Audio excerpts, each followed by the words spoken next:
Good morning and welcome back to my Grow Workbook. This is Shelly from Wild Village Farm. I'm going to just dive right in today. These next two sections are pretty quick as far as how to use your workbook, but it's going to require you to do a little bit of research, so we'll go over that and I'll give you some pearls on how to choose the right varieties for where you live, how to decide what you want to grow, and we'll get right to it. Okay, so workbook, we are in section 2. Last section you guys worked on your design, figuring out where the sun hits your growing spaces the best, kind of mapping that out where you're able to grow, and so that leads us into what will you grow. I want you to consider, right now we're at the beginning, so anytime you're brainstorming you should go, even if it feels like a crazy idea, to your craziest ideas. What is it when you look through pictures or you watch other gardeners that you go, ooh, I really want to grow that? I want you to start there. Now, does that mean you're going to grow it this season? No. But what it does mean is you have that goal. We will talk about some things that are easier to grow if you're a newer gardener, but maybe you're not a newer gardener, you're just trying to put all the pieces together. So I want you to think about that. Write the list. Everything that you can think of that you want to grow, I want you to put on the list. I don't care if it seems crazy, because right now we're in the crazy part. It's okay. Planning is fun that way. We are in the planning season. So as we come down to fall, I start ordering all of my seed catalogs. The reason I do this is in the winter when I'm not able to get outside, when I'm not really able to do the things that I want to do and enjoy being in the garden as much, I have the opportunity to sit, and the world is my oyster, and I can start looking at all the varieties that are options for me. And this matters because how else are we going to grow as gardeners if we always do the same thing every year? Now, find things that work for you, I'm not saying that, but there is something delightful to me about growing a new type of plant, a new type of seed, getting a new vegetable. This year I'm planning on growing a lot of flowers that I've never grown before. And there's just something very, not just, what's the word? Like, I feel like I've achieved something fantastic. And there's just this goal that I set of being able to grow something new. Well, that starts with looking at new things. So to me, these are very inspiring. Harris, Johnny's, Territorial Seed. I have one coming from Epic Gardening. I've got one coming from Baker Seed. I know that there's plenty of other places that you can get catalogs from. So just get online, places that you've heard of, ask around, and look at these things. If nothing else, just to get some inspiration when you're missing the garden, because that's what I need. There's something that it does to me to see all the green and to see all the things growing and think, soon, it's coming soon. It'll be here sooner than you think. What will grow here? This is section 2. All the plants. This is me. What will grow? Oh, everything. So I have right now 800 square feet of growing space. I plan on extending that this year. I'm getting a lot of pushback because I'm dealing with back issues and I can't do all of the things by myself. So right now I'm having to narrow down what is it that I intend on growing, what I can have the list of all the things, and then I have to narrow down what do I actually have space for right now, since I'm not expanding as quickly as I want to. I do have helpful hints in this workbook, and this one is just kind of a perspective and mindset. Sometimes we want to do everything at once, and you are going to burn out. You are going to get frustrated. You are going to say, why am I even trying? And I feel like a lot of people will do that. They'll go into it, they'll have this just ginormous space, they've never gardened before, their soil isn't ready, and they want to grow everything. And unfortunately, most of the time, not always, every now and then you'll have someone that gets really lucky, but things don't grow. And then they feel like they're a failure, and they have a black thumb, and then they never come back. And so I want you coming back year after year. And so sometimes it starts small. Look at the situation in your life. Look at where you are right now. Maybe you don't need a huge garden. Maybe you need 1 4x8 or 2 4x8 beds, that's okay. You can grow a lot of food in that amount of space if you plan well and if you choose the right varieties. And so that's what I want to focus on today is don't get overwhelmed by wanting to grow everything. Figure out, one, how much space you have, which is part of that whole designing my space. And then now I want you to plan all the things that you want to grow, and then we're going to narrow those down for what you have space and time for. So I came in and wrote all the things. Down here I just ran out of room because I like to save space over here, but these are all the flowers I want to grow this year. These are all the veggies I want to grow, herbs. Right now, that's just all I'm going to tell you to do. We're not going to put them in order. You're not going to rate them yet. I just want you to have it all written down. For section 3, it's what my plants need to grow. This is a little bit more than just saying I want to grow a banana plant or I want to grow tomatoes. This is specifically looking at the needs of plants. That's going to start, one, with you knowing your climate. Where you live matters to the plants that you are going to grow. So I want you to start just kind of keeping an open mind before we start picking out varieties of what you are going to grow. We need to look at where you live, okay? You know, I love to write little notes to you. My son, keep in mind you are not a real gardener until you have killed a lot of plants. This is true. In this section, this is probably the most writing that I have in this entire workbook. And the reason that I have this is it's so specific to you and to where you live that I can't not write and make this specific.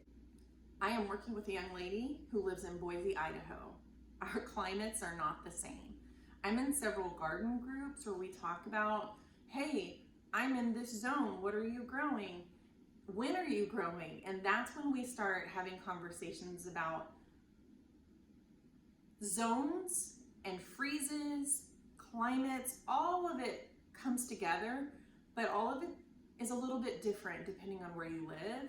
And that will impact, or should impact, the type of vegetables, fruits, even flowers that you decide to grow, and even when you decide to grow them. So I want to sit down with you guys and go specifically through these questions.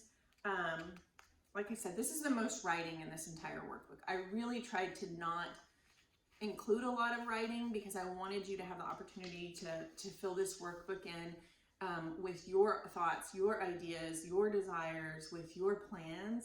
But this is a guiding section. There's a lot of guidance in this section. So in section 3, it starts out with ask the right questions.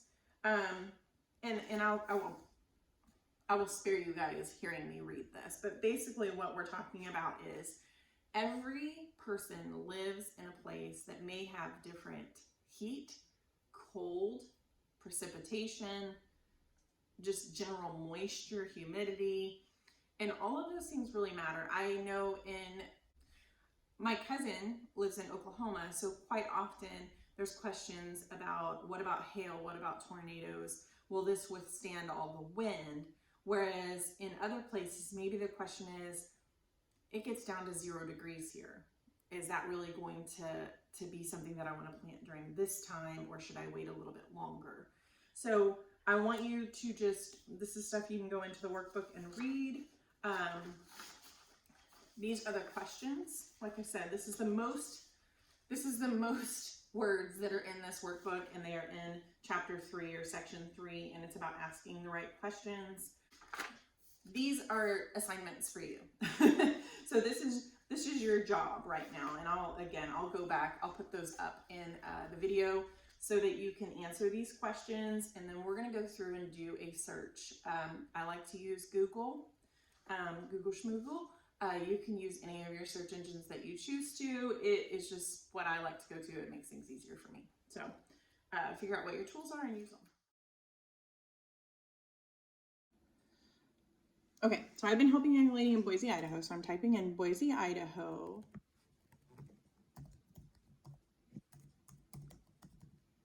A zone map.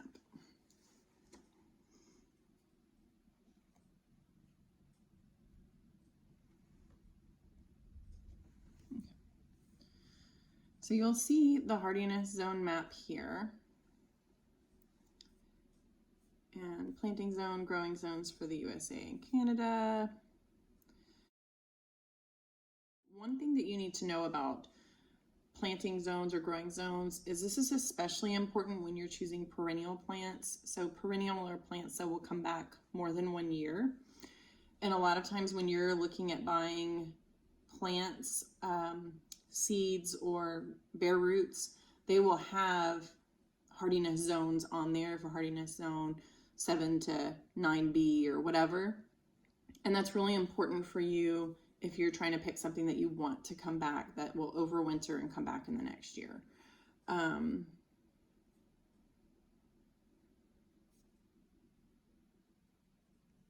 they have recently, last year, they just updated our zones.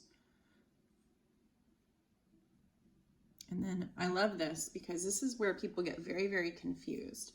For annual plants, annual meaning yearly, like most vegetables and flowers, it is far more important that you pay attention to the length of your growing season and to your first and last frost. So at that point, it really doesn't matter what hardiness zone you're in. It matters when your first and last frost are, because that first freeze is going to kill a lot of plants, or that last freeze is going to kill a lot of plants. So you need to choose when you put plants in based on that, not based on your hardiness zone, because it doesn't matter. They're not coming back year after year. They're going to survive during that growing season only.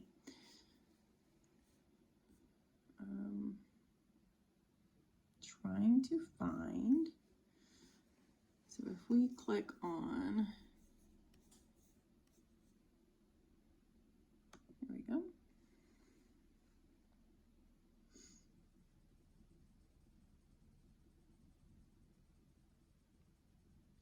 I will put the link in for the 2023 USDA plant hardiness zones zone map for you guys to be able to decide what hardiness zone you're in.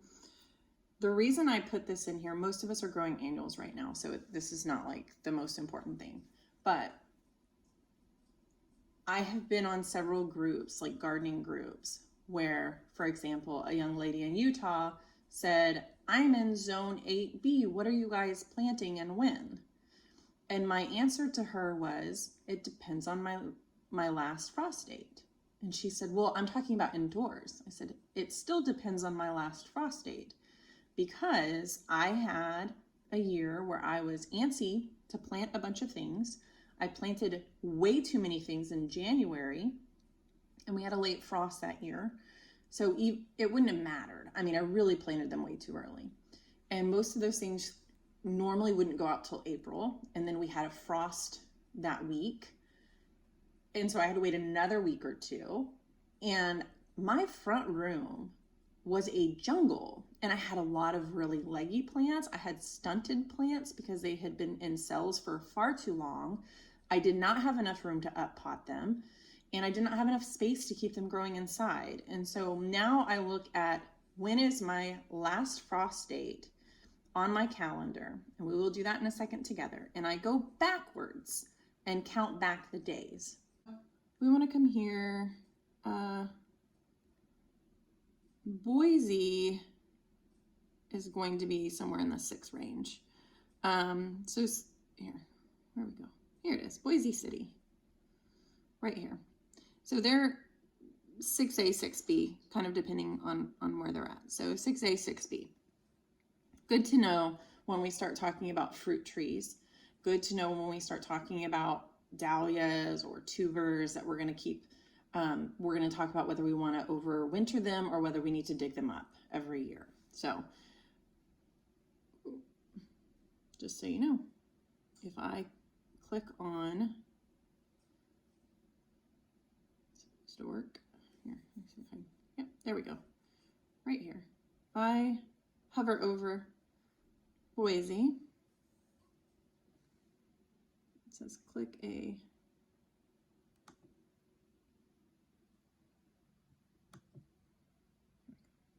and I can zoom.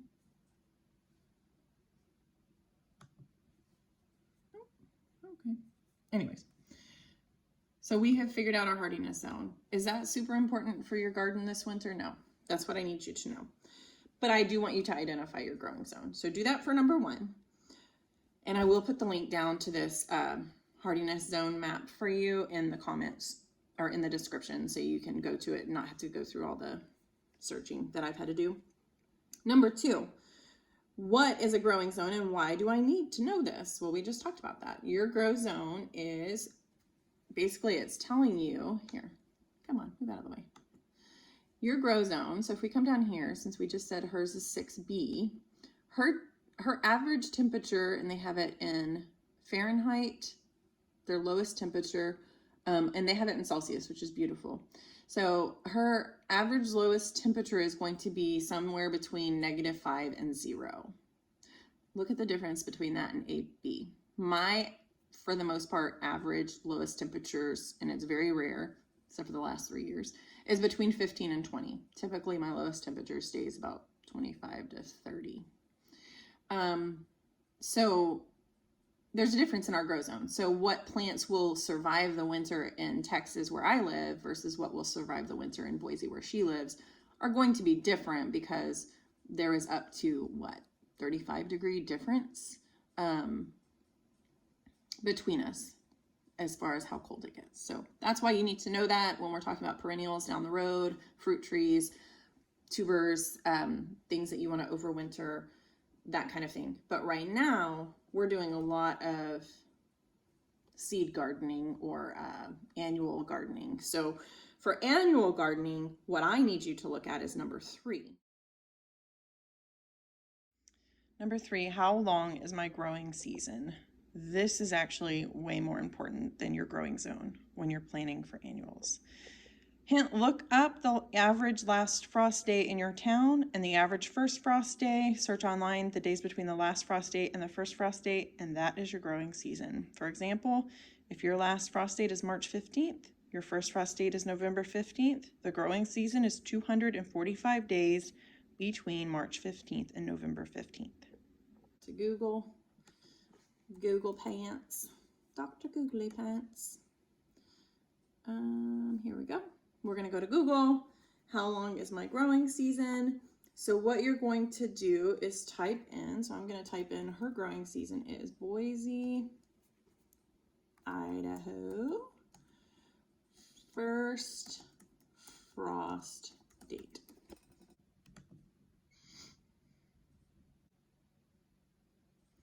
A frost date is the average date of the last light freeze in spring or the first light freeze in fall. These dates are only an estimate based on historical climate data and are not set in stone. So don't get angry if it's not perfectly correct, okay? We're estimating. The probability of a frost occurring after the spring frost date or before the fall frost date is 30%, which means that there's still a chance of frost occurring before or after the given dates. And that happened to us this year. Our estimated first frost date here was November 15th, November 1st. We got our first frost, and boy, was it cold. Okay,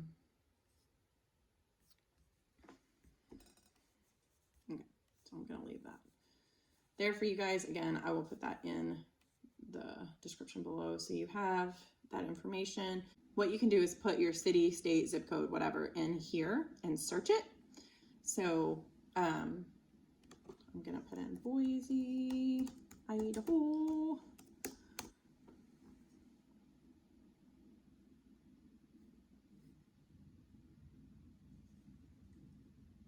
There you go. Last spring frost date will be April 30th, first fall, October 14th, growing season 166 days.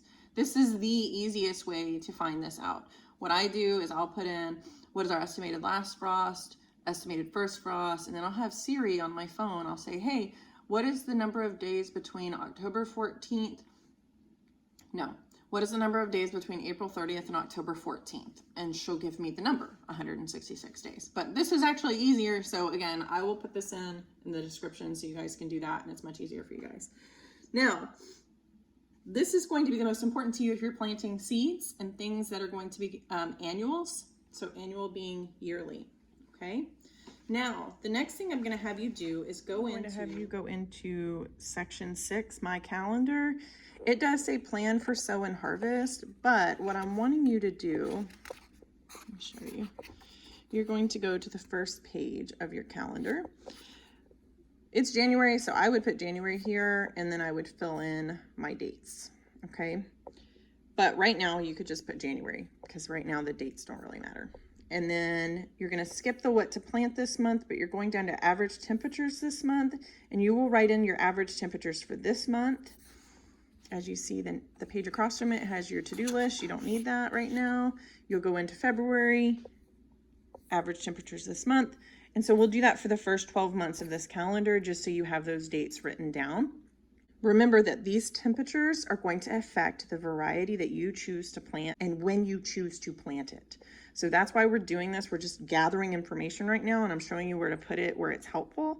Obviously, if you don't have this workbook, you can take a simple calendar and do this. It's nothing difficult about it. I've just already created the workbook that has the spaces for the information just as prompts for you.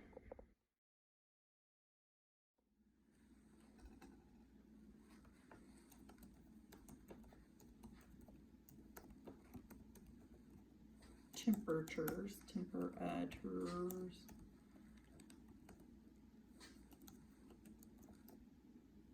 I cannot spell. I'm writing sideways.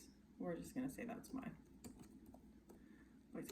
So your average monthly temperatures, and if you go down here, all months, Boise, Idaho, and we're going to write these down. So remember, January, I'm going to go down to the bottom and write 39/22, so I know that's the high and the low, and then this over here, that's rain or precipitation.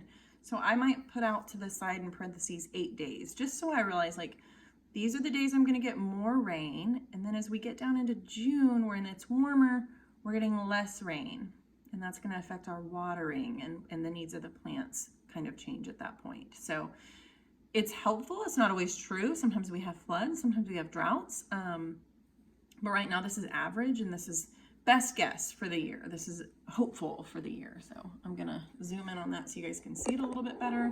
Again, this is for Boise, Idaho. I just typed in average monthly temperature, Boise, Idaho, and this is what I got. And then this is just a start. So you're gonna put this in the first 12 months of your calendar. This is information for each month for you. I like to have this stuff written down on a piece of paper all together.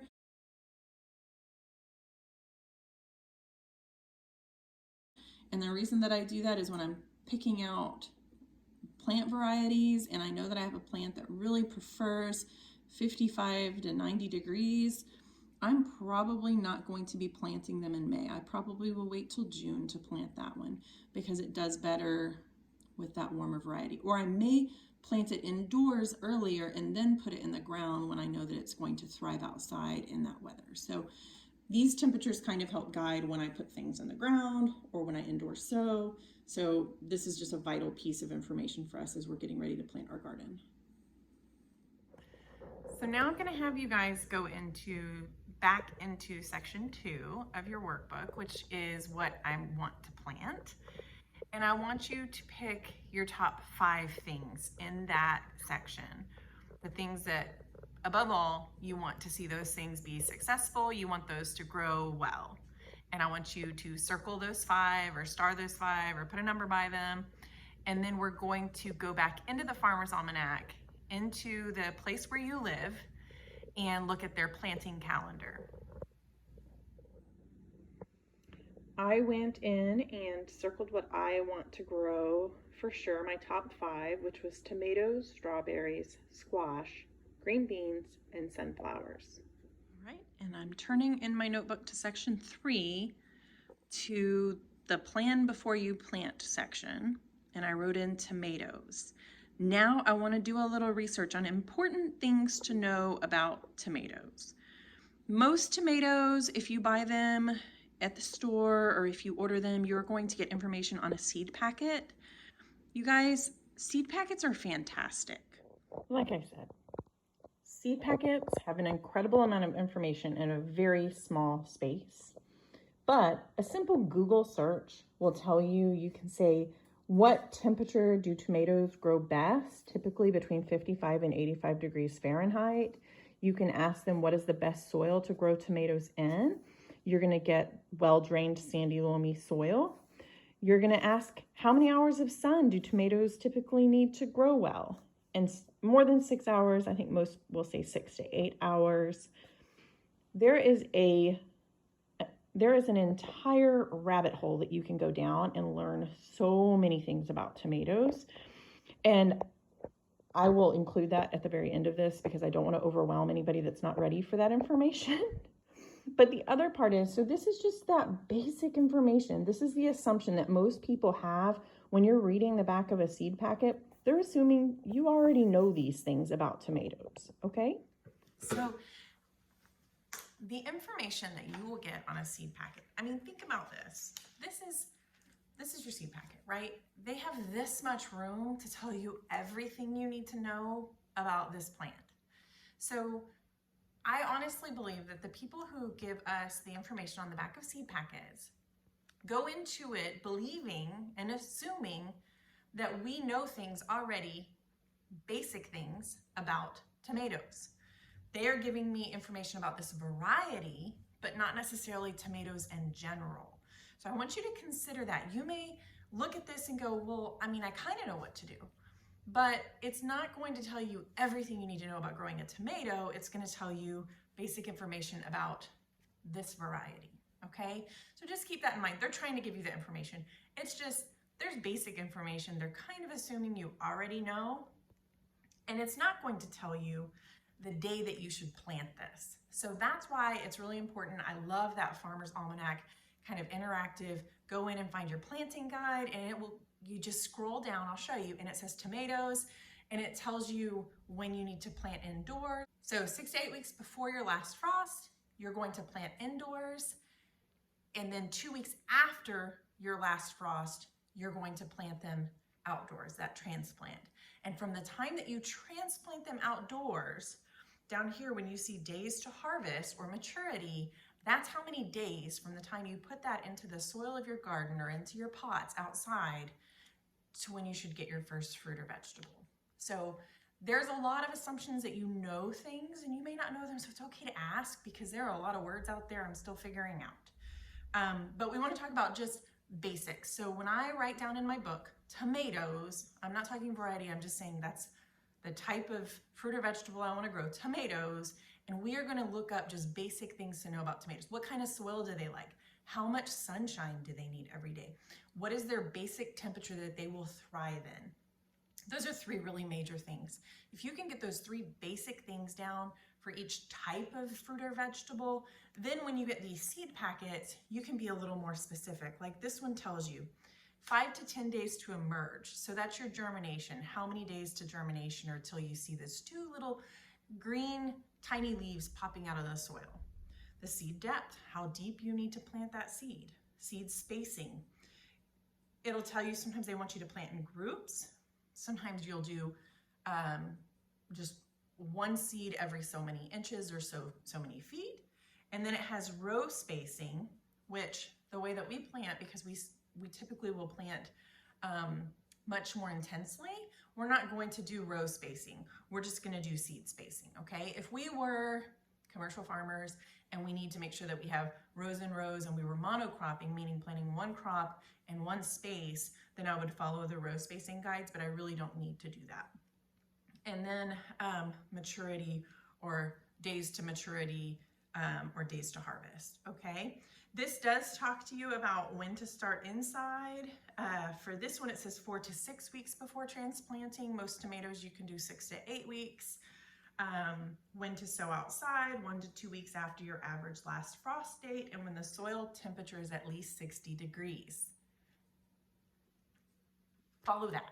You are going to have a better outcome if you stick a thermometer, and they have $10 thermometers you can get on Amazon to like check the soil temperature. It needs to be at least 60 degrees. So once that temperature has warmed up enough, so for some places that may be a little bit further into the spring, closer to summer, but you're gonna get a much better outcome if you'll follow the directions, okay? So let's look at how to find our planting calendar on the Farmer's Almanac for your area. Keep this simple. You're going to Google 2024 Old Farmer's Almanac planting calendar. And you can do it by zip code.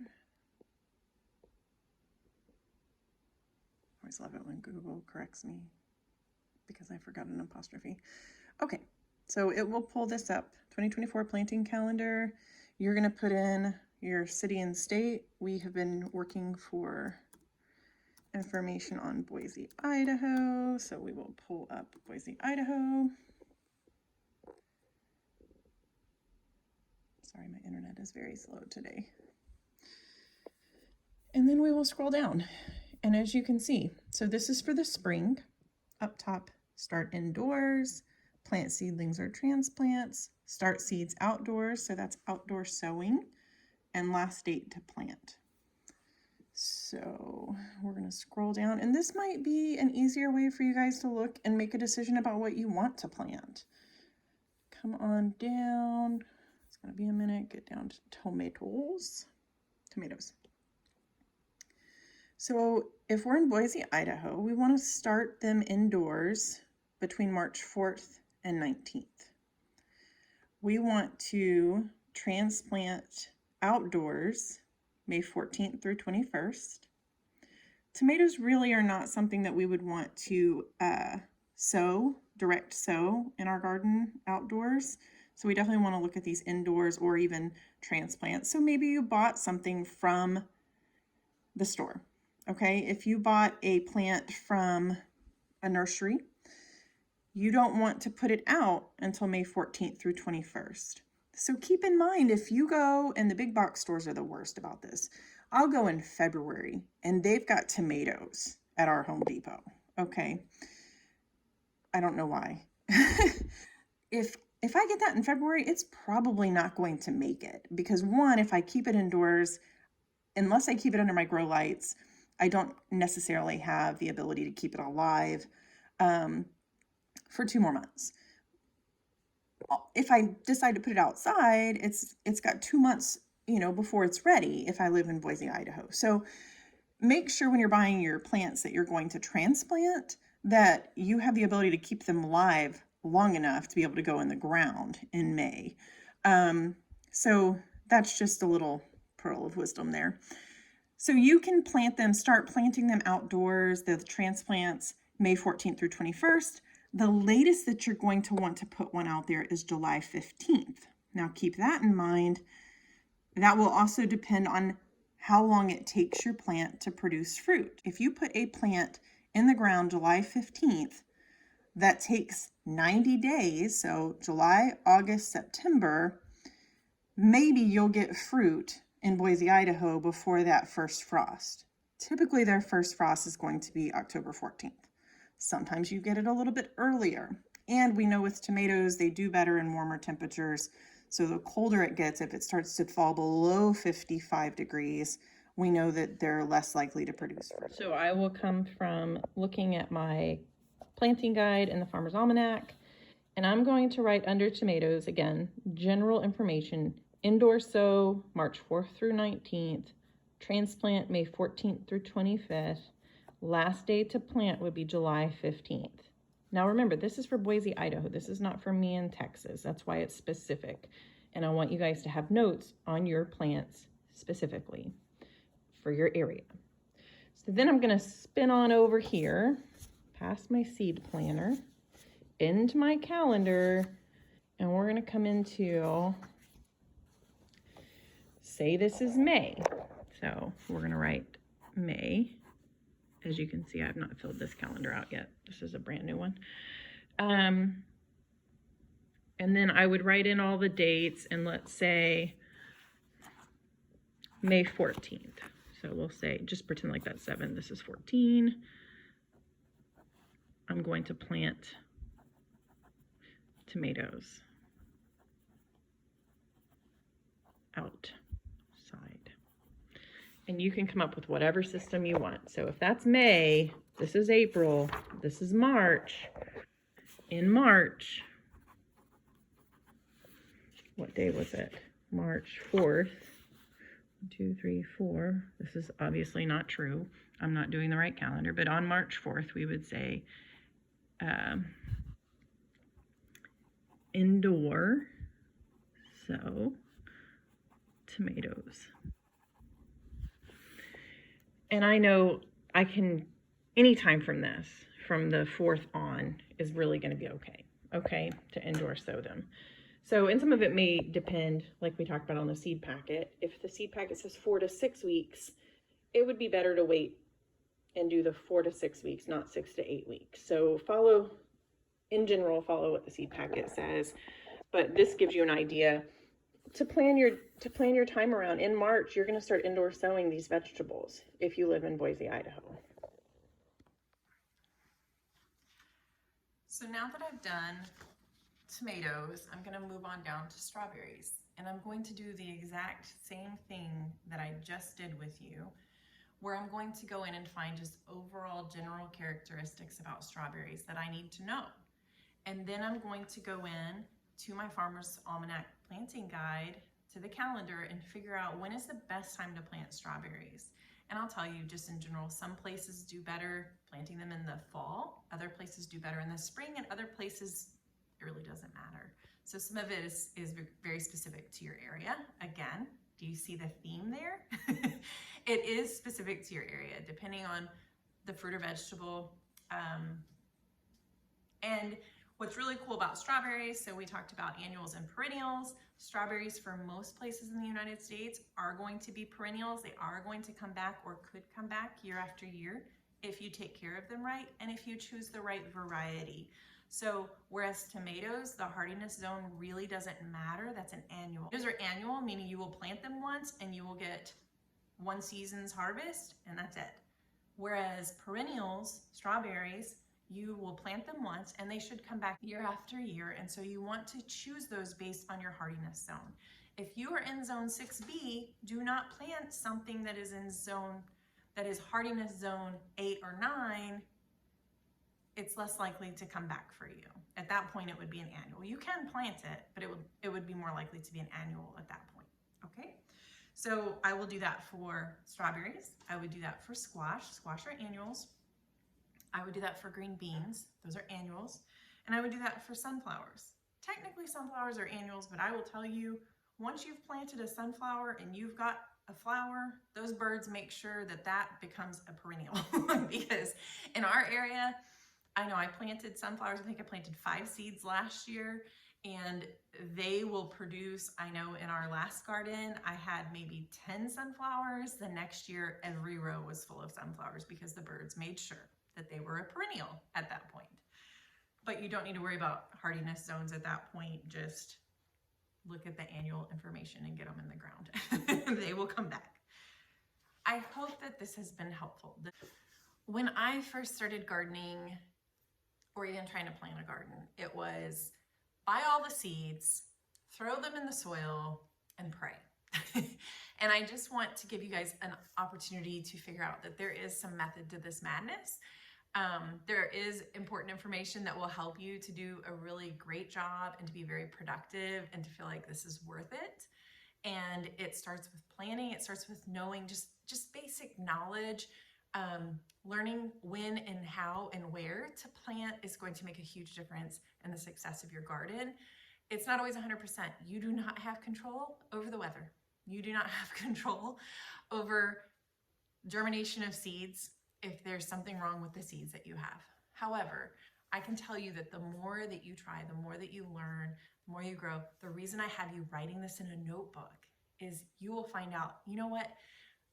I think I started them too soon. I'm gonna give it a week or 2 next year and start these tomatoes 4 weeks before my last frost. And I think they'll do better when I put them outside because they're less likely to be root bound or leggy. And I think the more that you try, the more information that you're going to get about what does and does not work. So it's not failing, it's learning. And I hope that you see that that is worth your time and investment, but I want to give you as many pearls going into it so that you're not wasting your time or money.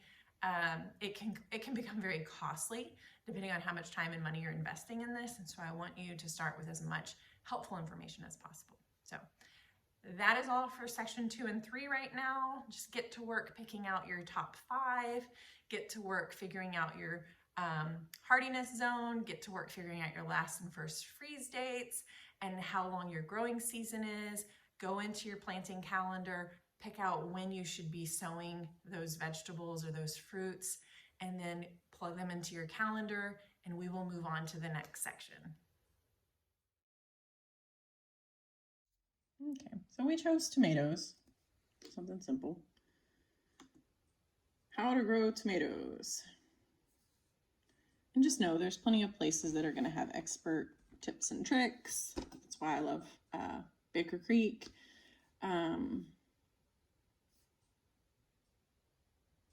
Southern Living, you can kind of go through. I don't just read one site. I usually go through a few things. I'm always going to point you back to the Farmer's Almanac.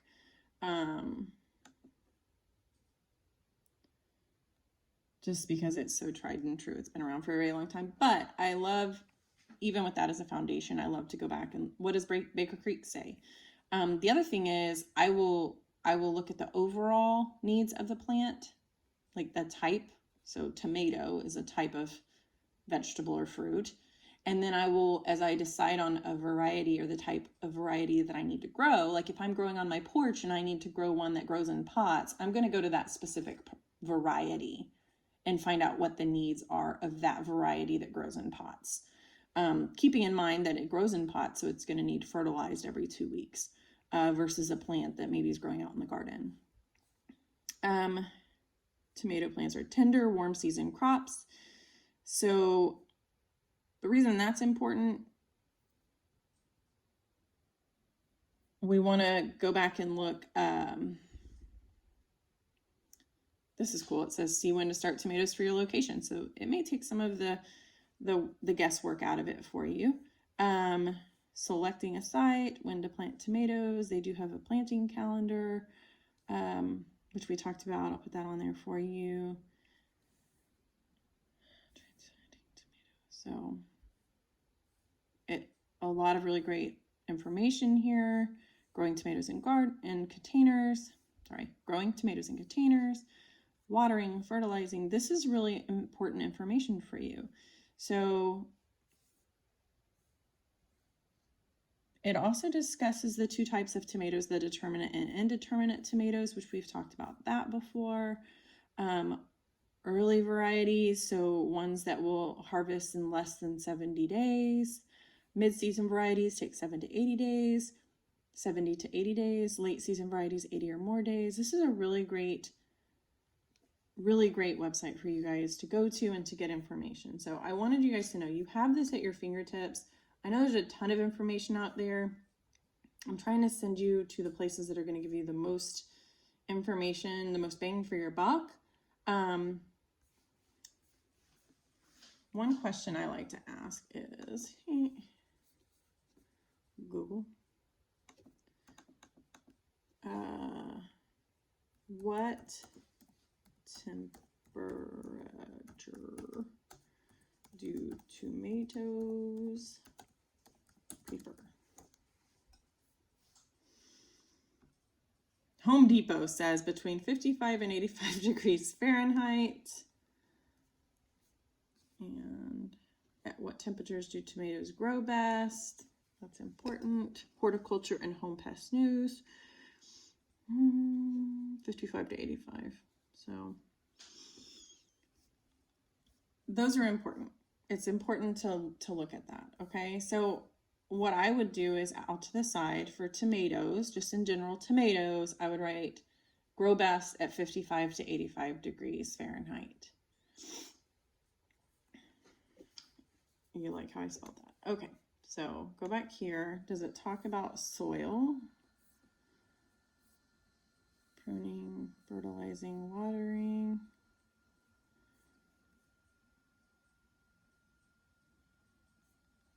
Transplanting, going backwards.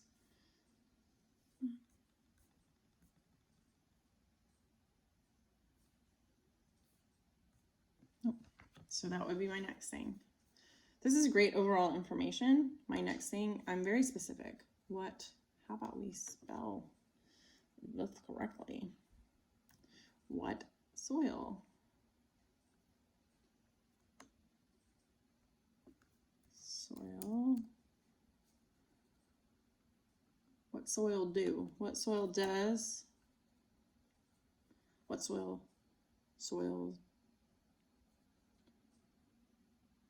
does tomato prefer? Okay. Sandy. Loamy or sandy. The main thing here that I think you need to know is they really need good drainage. So Better Homes and Garden has a great thing about soil for tomatoes. University of New Hampshire, well-drained sites, full sun. And then it talks about soil pH. So this might be helpful. And I know this seems like overkill, but here's the deal. If you're just starting, if you start out knowing the right information in the beginning, so seeds need soil to grow, plants need soil to grow, but they need a certain type of soil. So you're learning the certain type of soil. They need a certain amount of heat and light. So what are the temperatures it grows best at? What sun does it grow best at? If you go into it knowing how to take care of that one plant and you do it well and you see the benefit of that, then next year you already got that one down. What's the next thing that you want to grow? And maybe something a little more challenging that not everybody's growing. So I find a lot of these universities will have extension services or worksheets, things like that. And you can do it a lot of times in your own state. You will have an extension service. We have Texas A&M here that has AgriLife extension services, and there's so much information.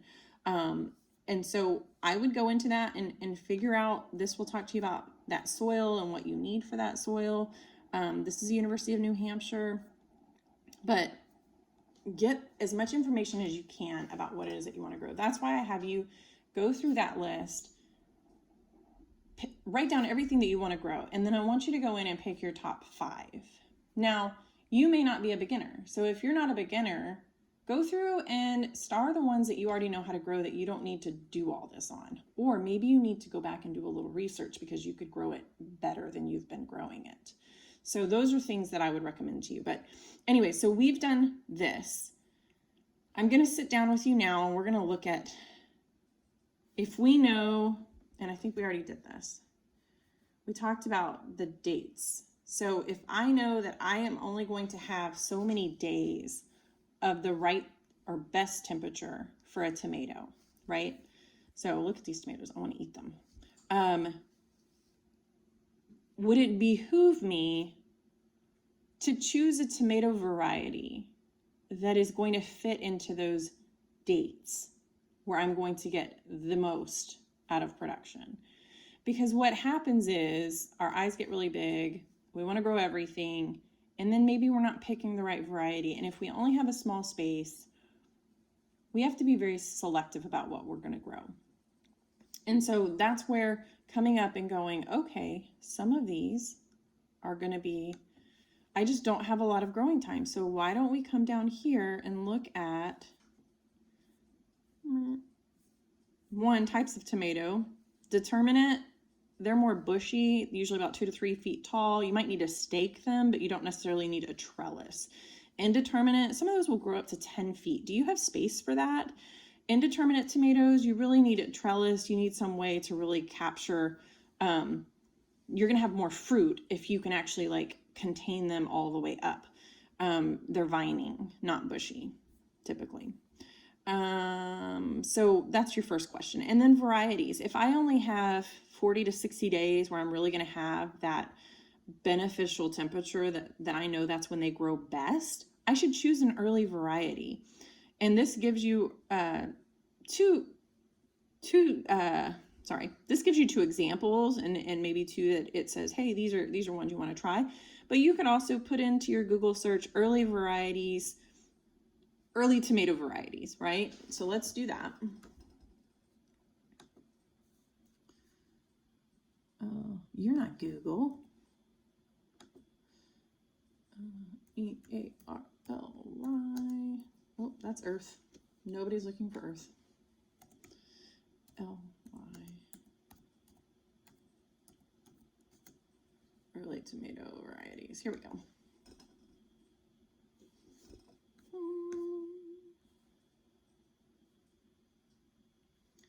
And I love Epic Gardening. Okay. These guys. So you can go to this, click on it, Epic Gardening. I'm sure there's other people that have them. They usually put some really great information out there. So you guys, 19 early varieties. Grow this. They come to fruition quickly. You're going to have a good production. You're not going to be dealing with all the problems of too cold or too hot, because even in people that have really longer growing seasons where they could grow these, I would choose a couple of early varieties just to constantly have food on the table. I love tomatoes. So anyways, that is how you're going to look. You can, again, go back to mid-season. So look up mid-season tomato varieties and then or late season, and you can kind of figure out. And then once you have something chosen, and like for me, I'm wanting some of these, the Amish paste and brandywine, but sometimes what happens is by the time we hit 80, 90 days, it's so hot here, my pollen goes completely sterile and I quit getting any kind of production, and the tomatoes are small because they're struggling to grow, or it's just struggling in general. The plant is struggling in general. So I would definitely recommend be smart about how you choose. And then there's even cherry tomatoes. And you have the seasonal, so early, mid, and late season varieties. We also have varieties like the cherry tomatoes, the slicers, larger tomatoes. You've got the ones that are sauce tomatoes. Like there's so many different varieties. So you may have to look it up, and the main thing is how many days to harvest. So picking things that are going to be beneficial for where you're at. For us, we have 2 seasons where we can really grow tomatoes. One is spring to early summer, and then late summer, more fallish to early winter. In fact, a friend of mine up until mid-December was still bringing me cherry tomatoes that he was growing. And we've had a few freezes since November, but where he's growing is kind of a microclimate, meaning he doesn't get the north wind, so it's not as cold. He's not getting the frost, and the tomatoes just kept producing. So anyways, I know it's a lot of information, and I feel like it's intellectual vomit. But I'm trying to teach you guys how to find this information, that you are not helpless. This information is available, readily available. It's free. And sometimes it just takes going to more than one place or wording it a little different in your word searches. But picking the right variety is what is going to be most beneficial for you if you have limited growing space, if you really want to be successful and you want to have a good food production this year, and if you really want to learn how to grow something, then pick the right thing to grow. I know that I cannot grow a banana tree here in Central Texas and actually produce bananas without a greenhouse, without a heated greenhouse. I can grow banana trees, I just can't get fruit. I can grow tomatoes, but if I don't grow them at the right time and I don't grow the right variety, I'm not going to get fruit. And our goal is food, right?